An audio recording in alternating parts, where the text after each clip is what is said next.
I was never the kind of guy to hand out compliments easily.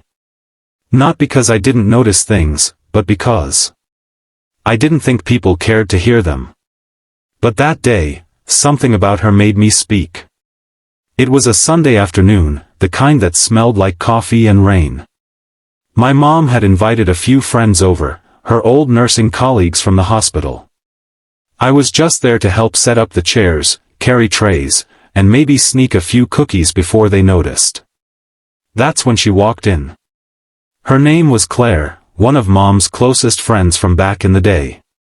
I hadn't seen her in years, but I remembered her laugh. It used to fill our house when I was little. She was always the one bringing extra gifts on birthdays, always the loudest one at family gatherings. But this time, she looked different. She wore a simple navy dress, her hair tied back, and her eyes, those bright eyes I remembered, seemed quieter. Tired, maybe. Mom hugged her tight. "Claire. You look wonderful."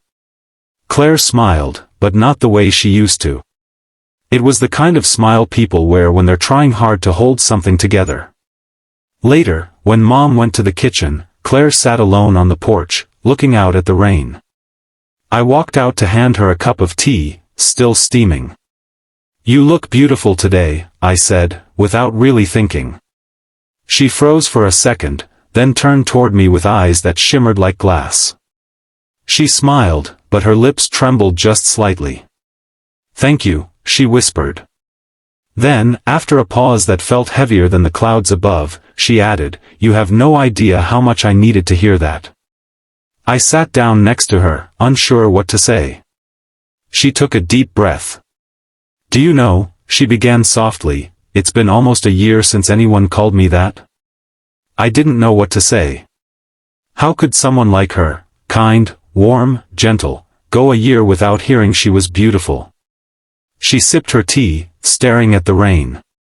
"My husband passed away last spring. After that, I stopped caring, I guess.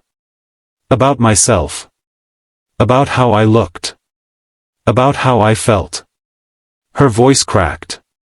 "But when you said that, for a moment, I remembered what it felt like to be seen again." My throat tightened. All I'd said was a few words, but they somehow touched a place in her heart that had gone silent. I didn't want her to feel pitied, so I just smiled and said, "Well, maybe you should get used to hearing it again. Because it's true." She laughed through her tears, that same laugh I remembered from years ago. It filled the porch, warm and bright against the sound of the rain. When Mom came back out, Claire was smiling, really smiling. She reached over, squeezed my hand, and said, "Your son's got a good heart." Mom just chuckled, "He gets it from me." But that night, as they left, Claire hugged me before getting into her car. "Thank you," she said quietly. "For reminding me that there's still beauty in being alive." That line stayed with me. For days. Weeks.